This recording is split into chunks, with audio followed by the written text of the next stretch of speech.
Tahun 2015, sebuah proyek besar pemerintah dimulai di sebuah desa terpencil di Jawa Barat, tepatnya di daerah perbukitan antara hutan dan pemukiman tua.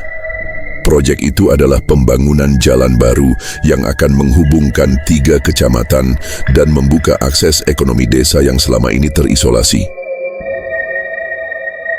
Namun sejak awal, para warga, terutama para sesepuh, sudah mengingatkan tanah itu bukan tanah biasa. Dahulu, kawasan itu adalah tempat pembuangan mayat para korban penjajahan, tempat orang-orang dibuang tanpa nisan, dan sebagian dipercaya menjadi kuburan massal tak bernama, tapi peringatan itu diabaikan.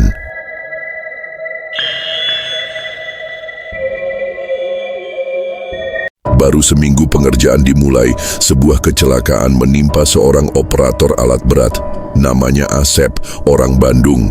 Ketika sedang menggali tanah dengan ekskavator, tiba-tiba mesinnya mati total dan ia merasa seperti ada tangan menarik kakinya dari dalam tanah. Ia menjerit, tapi saat tim datang menghampiri, Asep sudah tak sadarkan diri dan mulutnya dipenuhi lumpur. Ia koma selama 3 hari. Saat sadar, Asep berkata dalam bisikan panik, "Ada yang dikubur hidup-hidup, banyak, mereka marah."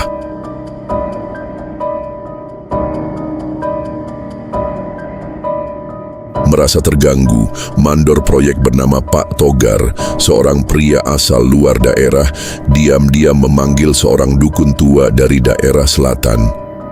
Ia ingin pekerjaan berjalan lancar tanpa gangguan.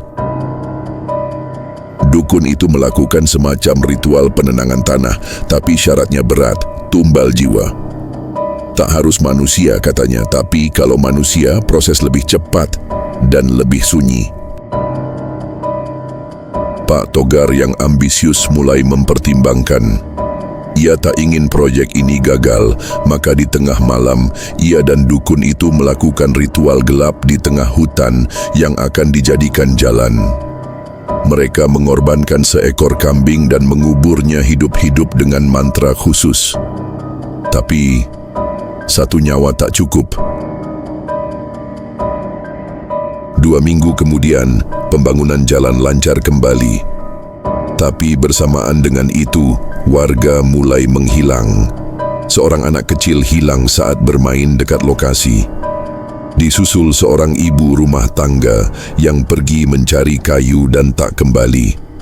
Warga mulai resah. Seorang ustadz muda, Ustadz Raffi, mulai menyelidiki.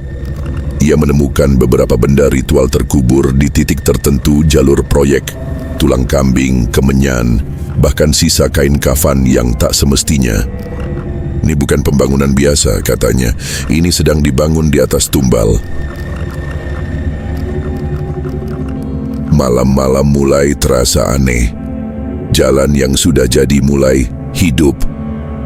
Truk-truk yang lewat melapor sering mendengar suara tangisan, melihat sosok anak kecil berdiri di tengah jalan, atau mendengar suara orang berjalan di atas kap kendaraan. Bahkan beberapa kendaraan mengalami kecelakaan tanpa sebab, ban pecah di jalan mulus, sopir mendadak linglung, atau remblong saat menuruni turunan padahal baru diservis. Puncaknya terjadi pada malam Jumat Kliwon.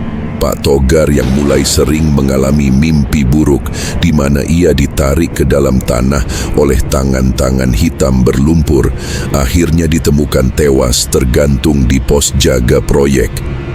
Di tubuhnya tertulis dengan darah, "Masih kurang 1." Kini jalan baru itu tetap berdiri. Indah dan mulus menghubungkan desa ke kota, tapi jarang dilewati. Warga menyebutnya Jalan Tumbal. Meski sudah dibuka resmi, banyak sopir memilih rute lama yang lebih jauh. Mereka bilang, kalau lewat situ malam hari, jangan lihat kaca spion. Karena bisa jadi kamu akan melihat penumpang tak diundang duduk di bangku belakang. Atau lebih buruk, mendengar bisikan dari bawah lantai mobilmu. Jalan memang menghubungkan tempat, tapi bila dibangun di atas darah dan tulang, ia juga bisa menjadi penghubung dunia yang tak terlihat. Dan setiap malam, mereka yang jadi tumbal masih berjalan, mencari siapa selanjutnya.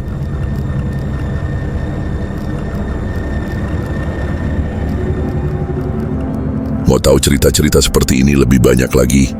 Support terus channel ini agar semakin bersemangat dalam membuat konten.